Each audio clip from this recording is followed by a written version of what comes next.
And so fight night, without further ado, I offer you the person who is going to represent hope for us in Congress, the person who is going to not only turn the night blue with your help, but who is going to reflect the best of our values as Virginians and as Americans.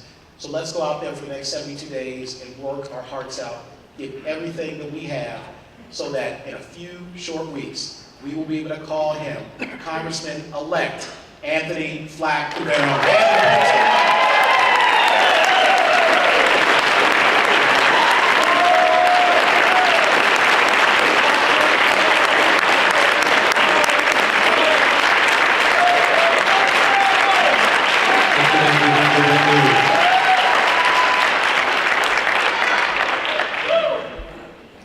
Gosh, it's great to be here with all of you, a full room of not only Democrats, but really fine people trying to make the world a better place. What a great group to have a little food with and to have a gathering with. This is fantastic. I want to start by recognizing a few people again. Deb, thank you so much to you and your team for pulling this off and all the work you've done to try to revitalize the night. I want to ask my staff, if they're in the room, to stand. Some of them are standing. If you're not standing, stand up and wave. We've got several of our staff here.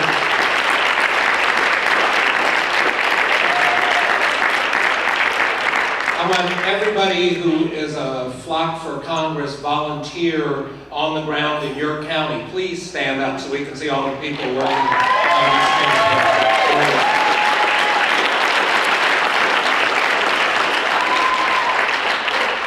And then I want to ask this lovely woman to stand up, Laura Flaccavento. She is my mom.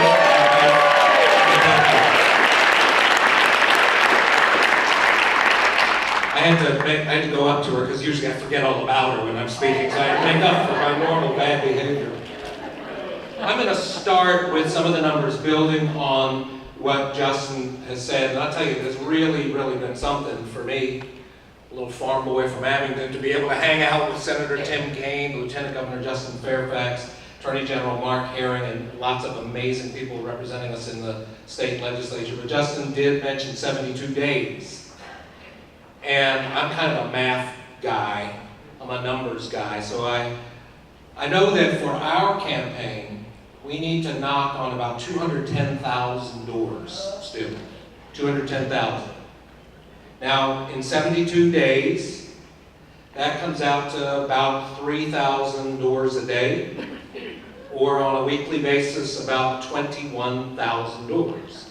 That doesn't count all the letters to the editor. We've already had probably a couple hundred. I know they're going to keep on coming. I know the signs are going out. I know the postcards are being written and the calls are being made. But we need about 21,000 door knocks a day. Now that sounds about impossible, but you know what? If you tease the math out a little bit more, that 21,000, figuring that the average volunteer would do about 20 doors an hour, and about 3 hours a week, we need about 350 people doing a 3-hour shift once a week. Now we've got at least 250 in this room, and from the gatherings we've had this week, I'm sure we've touched at least 500 people just in the last 72 hours. It sounds like a lot, but not when we share the work. Not when we all jump in. 350 people.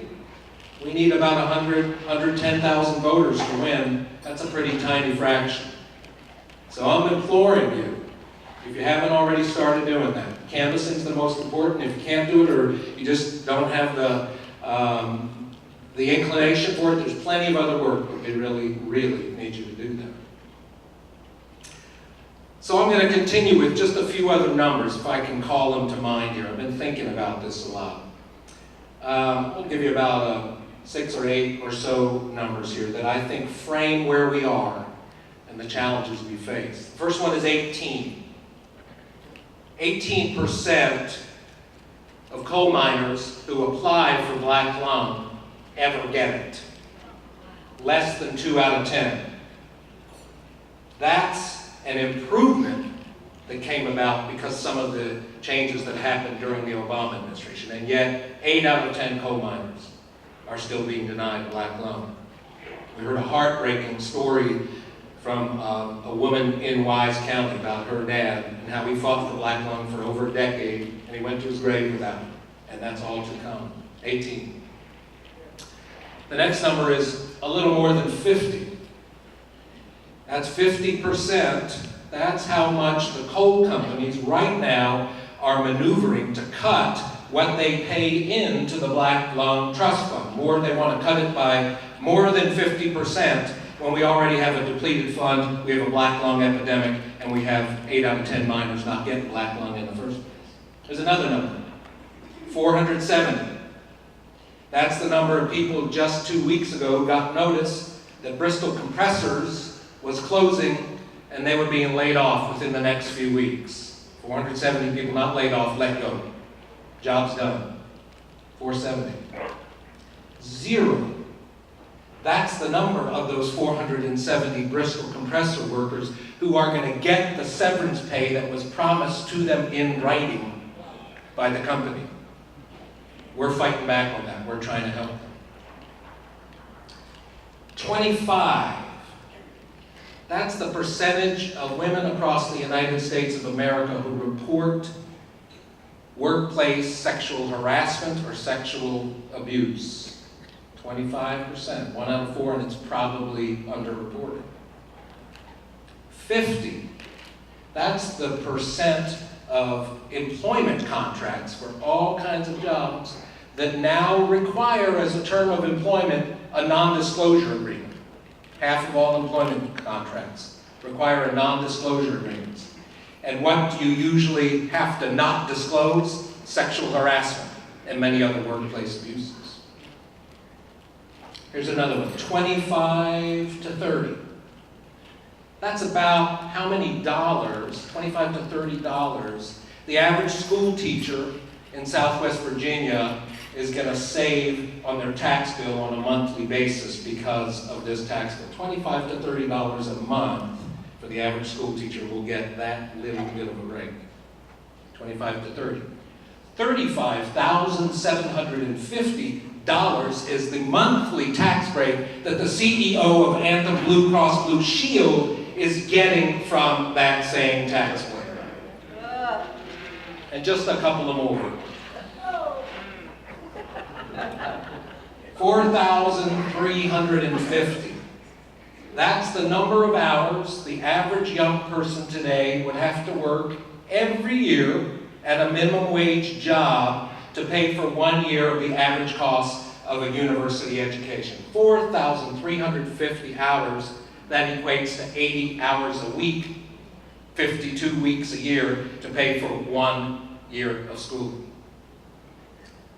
568, I think it is the number of children still separated from their parents at the border because of our cruel immigration policy. And here's the last one, 4. That's the percent of working class people in Congress. 4% of our 435 representatives come from the working class. Do you think there's a relationship, a correlation between that low figure of working class people and all those other bad numbers? Yes.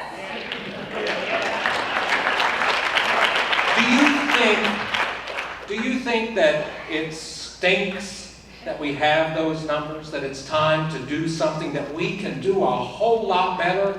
We can and must do a whole lot better in the 9th District of Virginia, across the Commonwealth and across the country? Do you believe that we can do something other than this nonsensical, ineffective, trickle-down economics that certainly can grow the economy but concentrates wealth at the top but does not provide broadly shared prosperity? Do you think we can do something better than that? Yeah. I think we can. Do you think that the Supreme Court of the United States ought to be the final arbiter of justice for the vulnerable? Do you think it ought to be the place where the playing field gets leveled for average, everyday people, workers, and others against the elites who have so much power, instead of being a high court for the high and mighty? Yeah. think that the essence of this democracy and what the Supreme Court, Congress, and the executive branch should be following, that the essence is this simple proposition that everybody, regardless of all that they are, and especially regardless of their economic status, is supposed to have the exact same shot at electing the people who represent us, and beyond that, the exact same influence in making the laws, the rules that we all have to live by. I've come to call this the greatest commandment of our democracy. Do you think that's what this democracy is about? Yes. And do you think, if all of that is true, that it's so long past time to take this country back from the rich and powerful and give it to ordinary, everyday people?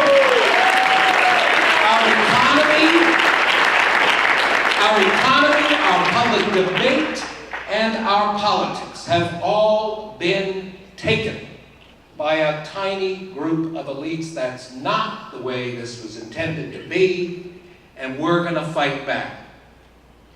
So how do we fight back? Well, we fight back by trying to stop the stupidity and the bad stuff that's flowing out every day, for sure. Yeah. And when I get to Congress, I'll be fighting those fights. But I'll tell you what gives me more energy than fighting those fights, is fighting for what works, is fighting for what's happening in the 9th District, around Central Appalachia, around the United States of America.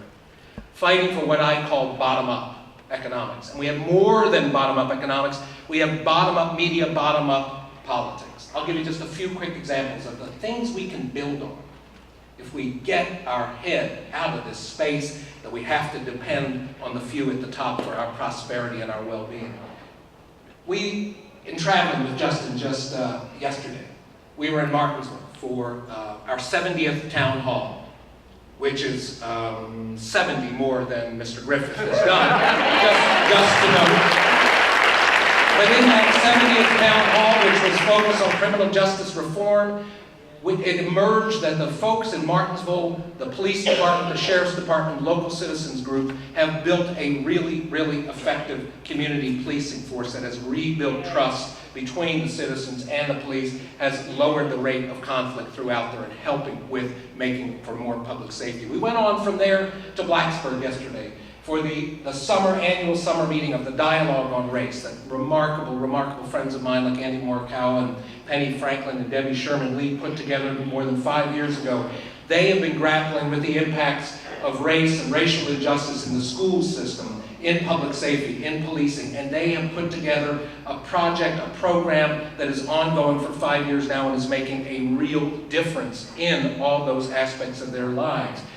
3 years ago, a dear friend of Lori's and mine, Reese Shearer from Abingdon, called together a few folks, us included, and assembled a group called Washington Independent Neighbors, WIN, which is a political action group that in just 3 years of bipartisan efforts has turned around the Washington County Board of Supervisors from a supervisor board that was not only 6-1 Republican to Democrat, but more importantly, it was stuck, it was going backwards, it was regressive, and now between the independents, the Democrats, and a really fine Republican on that Washington County board, they are really moving in the right direction for that county. Those are some of the examples there. Another example would be the housing project that we put together over 25, almost 28 years ago that put 200 low-income families and working families, not just in good homes, not just in safe, warm, dry homes, but they bought them by working with the banks and working with state and federal officials to create financing terms that they could utilize. These are just a handful of the examples that are all over the 9th and elsewhere. I could talk about the remarkable revitalization in the town of Marion, the incredible story of the town of St. Paul, an old coal town with fewer than 1,000 people that has reinvented itself, not in antagonism to its environment, but built on the Clinch River, which is the most important river in terms of freshwater diversity in the United States. All over this Commonwealth, all over the 9th District, local people are doing what we need to do. Here's what we need from people in state and especially federal office. We need a level playing field. We need investment in these things that work. In drug court, we need much more widespread drug court and the other treatment and rehabilitation services. We need the investment, and we need the rules, we need the laws that allow local bottom-up development to flourish, because I believe more than anything else that the role of the federal government is to help us help ourselves, to help local communities solve their own problems, to help local communities build their own prosperity. Why can't we expect the federal government to be a partner in that, in everything that we do? It's more cost efficient, it's more lasting and durable, and it welcomes creativity and innovation. That's what we need from the federal government. That's what we should expect of the federal government. And we'll get that from the federal government when we not only have a blue wave and more Democrats than Republicans, but when many of those Democrats are progressive Democrats coming from rural communities like the 9th District of Virginia. We've got to stop in all of this. Let's be honest. There's just so much to rail against the Republican Party of today. There is so much to rail against this president. But let's take a look at ourselves too, and let's be honest. We, as a party, need to be much more present, day in and day out, week in and week out, in the places that have gone red. Why have they gone red? Why have they been persuaded to vote for folks that we've been seeing through on the right? Why? Well, there's a lot of reasons. We could talk about Fox News. We could talk about Rush Limbaugh and Alex Jones. We could talk about a lot of things. But I'm one who says, when I hear somebody say to me, why do those people vote against their interests? My reaction anymore is, I don't think it was clear to them who to vote for that had their interests. We need to be the party that is so decisively, so clearly, so consistently for farmers, for small businesses, for working people, for young people, for rural communities. That's what will win back this election.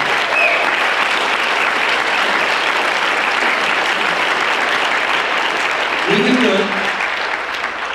We can do it. I'm hearing all the time, not only from fellow Democrats who are fired up, like everybody in this room, but I'm hearing from people who've been sitting on the sidelines and decided it's time to get off, and they're getting fired up. I'm hearing for young people. We have a town hall with millennials in about 3 weeks, and they're going to help us reach out to that group that's out of college, young people in their 20s and 30s. They're getting fired up. And we're hearing from Republicans and self-described conservatives who've not only had enough of Morgan Griffith, and there's a lot of them, but more importantly, they are excited about a simple proposition, just like you all are, that we can send a working person to represent working people. It's not rocket science. That's what we want to do, is send a working person to represent working people. So remember, 72 days. A lot of people are coming up to me and saying, I think you're going to win this thing. Nobody said that to me in 2012. And they're saying, I feel good about it. Well, I feel good about it too. And I think we're going to win this thing too. But only if all of us work every day for these last 72 days. That's what's going to do it. Don't think for a minute we have this in bag. Last thing I'll say, just remember this. Things have gotten pretty haywire. Just remember, the economy is not for Wall Street. It's for us. The media is not for the pundits. It's for us.